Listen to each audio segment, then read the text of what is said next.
Well, good morning, good afternoon, and good evening. I've got the great pleasure to be speaking with Professor Bronwyn Fox, Deputy Vice Chancellor of Research and Enterprise at Swinburne University in Australia, where it is morning. I've got Steve Rodgers, founder and CTO of Emergentek in the USA, where it is the afternoon. And my name is Rob Whieldon. I'm the Operations Director at Nixene Publishing in the UK, where it is evening. By way of sort of background, Bronwyn, I wondered if I could ask you a little bit about how you got involved in the graphene field. Really lovely to speak with you this morning, Rob and Steve. And I've always been fascinated by carbon. I think since I lectured first year materials really early on in my PhD, where we looked at structure property relationships with carbon. And to me, it was just fascinating that just by changing the bonding and the arrangement of the atoms, you could achieve completely different properties, that you could go from the hardest material known to man, diamond, to a solid lubricant, graphite. And that really piqued my interest in carbon. At that point, I was working with carbon fibre composites and working with carbon in a fibrous form.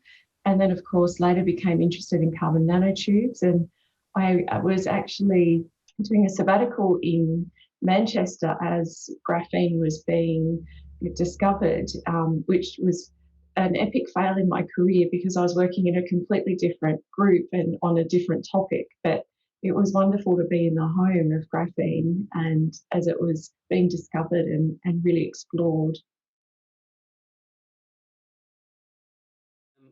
What do you see as the sort of biggest challenges that industry have in terms of adopting graphene? I think some of the challenges are really around scale and how you can achieve scale. And in Australia, I've seen a great deal of progress in that respect in the last 5 years even.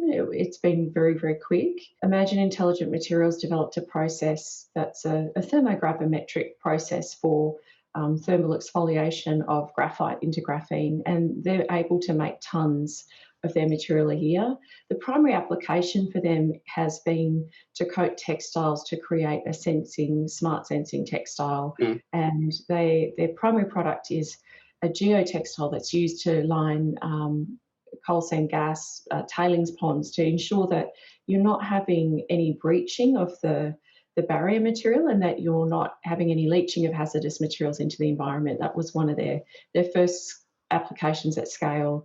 There's another company in Australia called the Graphene Manufacturing Group. They have a different process for making graphene that where they use methane as a feedstock.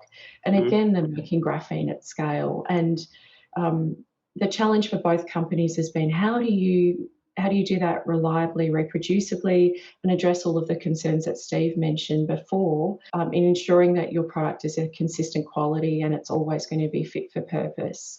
That's very important. The Graphene Manufacturing Group have put their graphene into coatings and they've created a product that's a graphene enhanced paint system that they're now retrofitting into HVAC systems or air conditioning systems for buildings, and it's improving the efficiency of those HVAC systems by about 30%.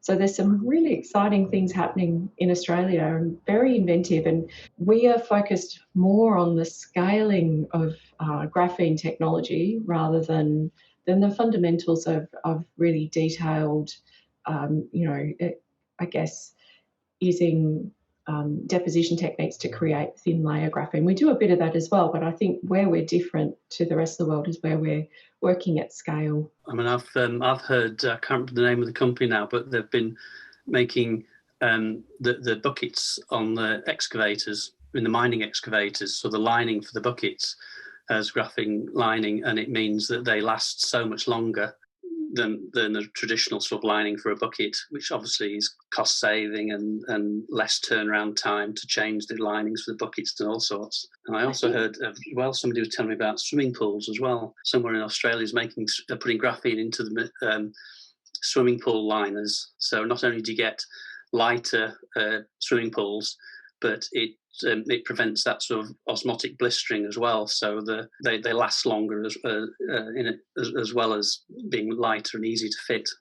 It will be here. We do love a swimming pool. And our mining sector has been absolutely incredible. I think it's somehow underestimated that, you're digging material out of the ground and selling it. The technology that we've implemented to do that in Australia is absolutely phenomenal. Incredible advances in the Internet of Things, in industrial automation, in autonomous vehicles, in material science. Our mining sector is really absolutely world class, and they're cost competitive, even though the salaries in the mining sector are about 2.5 times the salaries of other sectors.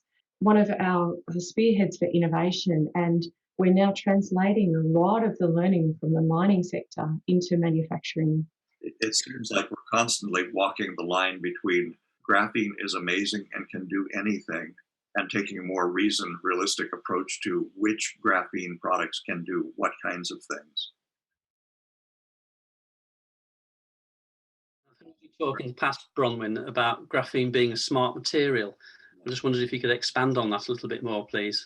We're building at the moment a new facility for the industrial automation and digitalisation of carbon fibre composite manufacture, and we're really thrilled about it. It's a world first process. We've partnered with a company called Phil and Gerten in Austria and Langsaune, who are also nearby, to create a lights out pilot factory for the automation of carbon fibre composite manufacturing. It's an additive manufacturing process for composites. It really does enable the digitalisation of the design of products. You can design a part in a virtual world, send code to the machine from anywhere in the world, and have that machine print out a part for you, which is really exciting. So where this relates to graphene is that we've been dispersing graphene in epoxy matrix systems to look at strain sensing in these materials. And we've found that some grades of graphene under certain conditions are a very effective strain sensor for composite materials, and that you can get real-time strain sensing information from the conductivity of the graphene using very simple measurements. That's wonderful. I'm really looking forward to your presentation at the summit. I think it's going to fit very nicely with the overall content and the intent of supplying thought tools to people who are interested in graphene and getting involved in graphene. I wonder if you've got any sort of examples of how graphene can be used, say, to recycle composites. I think as an additive to increase performance, it has an enormous potential. We haven't incorporated graphene into this, but we're really thrilled to be working with a US-based startup called Melinda, who have a technology for it's a vitremer that they're using where they can get really amazing properties from the cured composite, but then and quite good solvent resistance and chemical resistance. But if you dissolve that material in a bath of the monomer, you can recover the fibre and can recover continuous fibres intact, but also recover the monomer. This is such an important topic for the future. We need to look at how we can reuse, upcycle materials and bring them back into applications so that we're reducing waste. There's a really wonderful movement in Europe that's led by Philippe Ferrand and Victoire de Margerie called the World Materials Forum.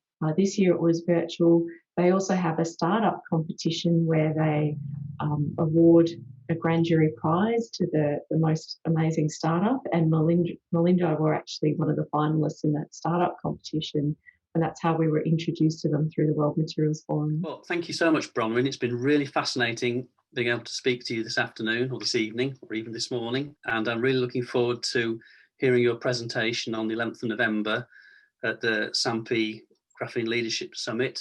So I look forward to seeing you there. Thank you.